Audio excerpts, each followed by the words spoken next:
Hi, it's Nicole. Today I'm going to do the BookTube Newbie Tag and introduce myself to the BookTube community formally. This is my 22nd video. I uploaded my first video 1st of November 2021, so that was last year, and it was a October wrap-up. It was a monthly wrap-up, but I still feel like a complete beginner, so I think I'm qualified to do this newbie tag. So the first question, why did you start this channel? I got 3 reasons. Reason 1, I want to learn new things. I have always enjoyed watching BookTube. I have been learning about new authors, new books for a long time from a lot of the BookTube channels, and I really love them.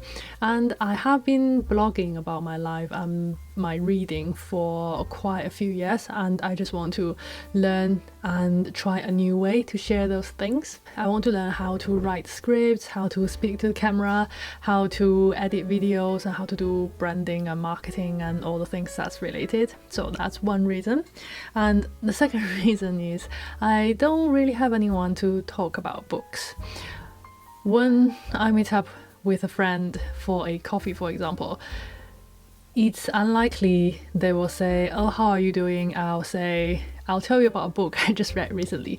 I just feel like everyone has better and more important things they need to worry about. No one wants to know what I'm reading about. Very few people have time to ask how I'm doing. I think even fewer people would want to know what I'm reading. So this is the second reason. I want a place that I can talk about the books I read. And the third reason is that I want to grow as a reader. I want to improve how I read and how I understand books, and maybe in that way I can improve how I understand people and the world around me. It's a very complicated world at the moment. So for example, in January this year, I did a whole month of reading with the theme on reading and writing. So I read books like How to Read a Book and Virginia Woolf's Genius and Ink. I want to improve by learning how they understand books and writers before them, from C.S. Lewis, for example, and Virginia Woolf. And I want to have insight and understanding like them, and I want to articulate what I think like them as well, and I think that's a beautiful thing to be able to do. The second question is, what are some fun and unique things you can bring to BookTube? I am not in the publishing industry, I do not work in a bookshop, and I didn't do a English degree. I'm just a ordinary reader. Most of the booktubers I follow are one or more of the above. And obviously there's nothing wrong with those things. I'd love to be involved in the publishing industry. I'd love to work in a bookshop, and I would love have done an English degree, but I didn't. I'm just stating my disadvantage as my uniqueness. And in addition, I'm not even a native English speaker. I'm not the only non-native English speaker on BookTube who has an English channel. Does that make sense? I know there are a few non-English speakers on BookTube having a channel that's in English, if that makes sense. But there are definitely fewer of us than native English speakers. Speaking bad English is not something I should boast about, but this is unique-ish. And by the way, thank you for bearing with my English. So you might ask, how would all your undesirable uniqueness benefit the BookTube community? In brief, it's something like, if I can do it, you can do it too. If I can read Middlemarch, if I can finish Ulysses, you can do it too. If you want to, obviously, there's nothing clever about finishing Middlemarch. It's not compulsory. It's just, if you are a average reader, if you are a ordinary reader just like me, you can take courage. If a person who is non-native speaker, who did not do an English degree, who just have some time in the evening to read, if I can do those things, you can do it too. Another thing is, I live in the northeast of England, which is generally an underrepresented area, geographically speaking. So I can take you on holiday tours and bookshop tours to lesser known places. For example, my Carlisle vlog, we went to Carlisle and visited a massive secondhand bookshop I never knew before. I wonder how many people know about it. And we went to Scotland, the southwest of Scotland, and we went to Wigtown. That's Scotland's national book town, and I wonder how many people have been there and how many people have done some vlogs around there into all of the lovely secondhand bookshops. So that's another thing I can do, maybe slightly unique-ish. The third question is, why do you love reading? It's just the most pleasant thing I can think of. My ideal holiday would be go to somewhere beautiful with beautiful mountain and lakes. If you know me, you know where I'm thinking. And sit in the living room and just read and look out the window and see the beautiful view and maybe go out for a walk every now and then. I am an anxious and pessimistic person. You know, all the dramas and the stories happens in stories. If the same kind of drama and level of drama happens in real life, you would have totally stressed me out, and I don't think I can cope with those. Just normal level of relationship complexity sometimes make me want to just retreat to the middle of nowhere and live outside human society for a bit. So I prefer to be on my own, but that doesn't mean I prefer a bland life. So that's where reading comes in. It's like living multiple lives when I read. I get to experience the thrill, the joy and the pain of adventures, and I get to admire and loathe somebody as they speak and act, all at a safe distance. Do I love the Wizarding World and Harry Potter and his friends? Yes. Do I enjoy watching him falling off his broom? Yes, with great concern and sympathy. But would I want to ride a broom and possibly fall off myself? Possibly not. In brief, reading makes my monotonous life a lot more colourful. But mind you, that's the way I choose it. I prefer my boring life to any other. Quoting James Rebanks, I think he said, "This is my life. I want no other," or something like that. But I will also quote George Eliot, because she makes a monotonous life sounds a lot better than I can. She says, "What novelty is worth that sweet monotony, where everything is known and loved because it is known?" Next question is, what book or series got you into reading? And there's another question, I'll answer them together. When did you start reading? So I have a few snapshots of me starting to read, or some early memories of me wanting to read. So the first one is, I remember going to a market and there were a lot of stores and there was one that had books on it. And I was probably in primary school or very young, just started to read, and I went up to the bookstore and picked one up and flicked through it, and it was a really trashy joke book, but I read one there and then, just standing there, and I laughed. And my mom was with me and she also read the same page, and she probably was a bit shocked at how bad the joke was and the fact that I laughed. She probably thought I had really bad taste, but I guess that's when they realized I wanted to read. Because soon after that, my dad bought me 2 books and he brought them home and said, "Here, I got you 2 books." And I remember very vividly, one was Anna Karenina and one was Roots, the saga of an American family. Both were great books, I'm sure. For Anna Karenina, at the time, I never got past the introduction, and Roots, I read a few chapters and I was horrified by what was inside. It was about slavery, how a young boy was basically kidnapped, I think, and put on this ship and sold into slavery. The images were really vivid. I was really shocked. I didn't finish it. I'm sure they are both great books, but they were way too advanced for my age at the time. I only finished Anna Karenina just behind me last year, and I never finished reading Roots. But that was one memory. I just didn't have any guidance. My family is not big reading family, and there was no Beatrix Potter, there was no Winnie the Pooh, there was no Narnia. My parents just didn't know what to buy me. And the second memory is my mom took me and my cousin to a bookshop, and she said, I'm going to buy you a book each, feel free to choose. So I was delighted. I was standing in front of the shelves for ages and couldn't decide because I had no idea. It's almost like, don't know, going to a foreign country and see a lot of different fruit and they ask you what kind of juice do you want. I don't know, I've never tried any of it. So in the end, my cousin chose Little Women and I chose The Adventures of Tom Sawyer. And I thought she had the better book. She made a better choice and I was very jealous. I read both of them in the end. I was shocked that Joe didn't marry Laurie. And I'm just thinking, who is Amy? What has this to do with Amy? And I just really didn't like the ending. And I remember a lot of the details in Tom Sawyer, the adventures of Tom Sawyer as well.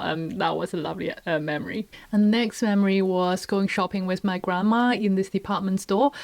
I can't remember exactly what we were doing there, but I remember she was looking at something and I just strayed into the book section and there were some books there and I picked one up quite randomly. At that stage, I still didn't know anything about books. I still didn't know what to choose and what to read.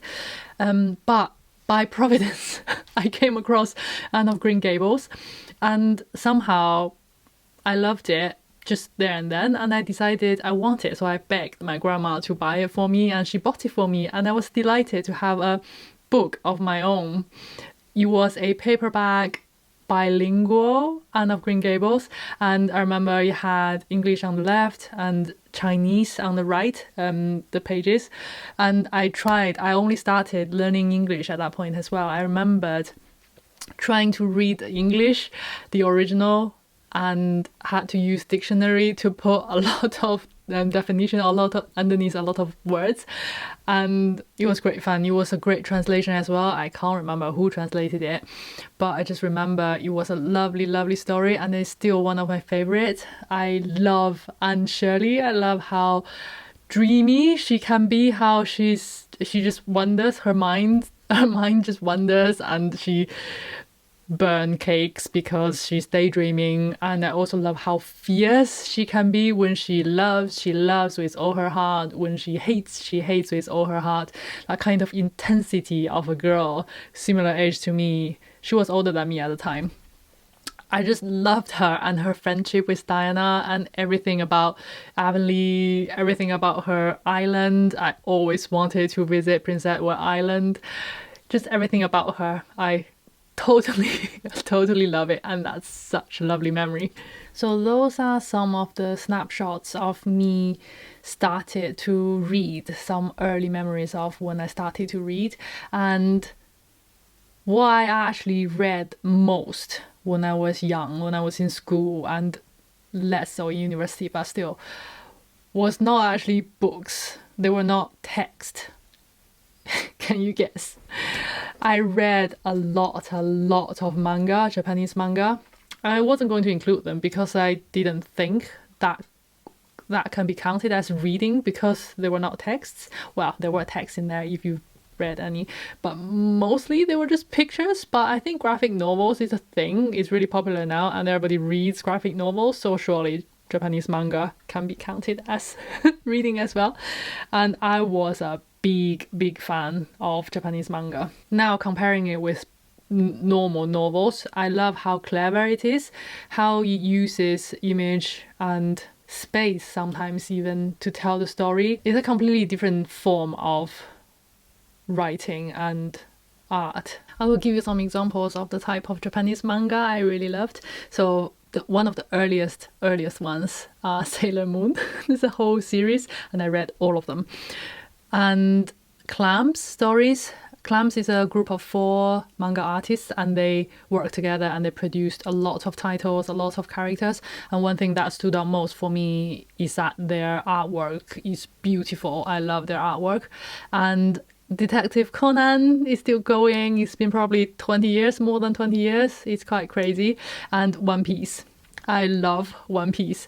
If you think of Sailor Moon as one of those fantasy stories, romantic relationship about high school girls. And when I talk about I loved Sailor Moon now, I would say it in a slightly embarrassing way because it's a little girl story. Yeah, I would not be embarrassed to say I love One Piece. I love One Piece. I read One Piece. I've been reading it for years. I missed a few years after I moved to the UK, which is a shame. Thinking of catching up years of One Piece stressed me out a bit because they come out every week and there's a lot happening already. I think I missed a lot, so I haven't been following it in the recent years, but I would say I still love it. I love all the characters. And parents and teachers, at my time at least, would say that reading manga is a waste of time. You would never find manga in a respectable, a proper, good bookshop. I'd say true, there are some really trashy manga, some really rubbish manga, but it's the same. You can find bad books. It's prejudice to say as long as it's a book, it's allowed, but manga is not allowed. I think that's not right because there are so many good manga, and I learned so much about courage, about friendship, about camaraderie, about sacrifice from manga, and it opened my eyes to some really weighty topics like materialism, environmental problems, fate and free will, things like the dignity of human life, and they present those topics in the most natural and accessible way to a teenager whose world was pretty small, whose concern was completely just homework and exams. I think manga did a really good job for me, at least. I never regret reading all those mangas and spending all the time reading all the mangas. That was probably too much about manga. I'm sorry. You can tell I love it. I probably should do a whole separate video just about mangas. Let's move on to the next question. What questions would you ask your favorite booktubers? Basically, what keeps you going? I think of giving up every week. Next question, what challenges do you think starting a booktube channel will be the hardest to overcome? 1, to produce quality content for my viewers consistently. And 2nd, to not be discouraged when no one's watching. Next question, where do you read? I have at least 3 locations because I read multiple books at the same time. So I always read one book at least in bed before I go to sleep. And if I read a book on Kindle, I usually read the Kindle book in bed because Kindle is really easy to hold in bed. And I have a second location, which is in the living room. I read after dinner in the living room in the evening when everybody is probably watching TV. I don't have a TV. And the third one is on the go. So I always have an audiobook. I listen to it on the metro and when I'm cooking. Last question, what kind of books do you like to read? I like to read good stories, as in stories with actions, be it fiction or non-fiction. I don't mind biography. I like reading biography as long as things happens. I don't like long descriptions of a landscape or a location. For example, all of the descriptions of the Canadian landscape in Anne of Green Gables just make me really frustrated because I think I have a really bad sense of space, so I can't quite imagine when things are described. I can't quite tell what is next to what. And also I don't like reading too much commentary, especially when they are too philosophical or profound. For example, a lot of the sections in Middlemarch, when the author comments on the medical system in Victorian age or the political system, I just kind of scan through them quickly and move on. If you change the original question from what kind of books do you like to read to what kind of books do you choose to read, at the moment I choose to read classics like Winnie the Pooh, Jane Eyre and Shakespeare. They are not always the easiest or the most entertaining books to read, but I do choose to read them because I want to build a stronger foundation in my understanding, in my literary education, and hopefully it will help me to understand current books and contemporary books a bit better. That's all the questions. I hope that was vaguely interesting. I don't talk about myself on my channel very much. I usually just talk about books because I thought that's what people would like to hear, what people come here for. But if you are new as well to this community, please leave a comment and please say hello. I'd love to hear from you and get to know you as well. Thanks for watching. I'll see you in my next one.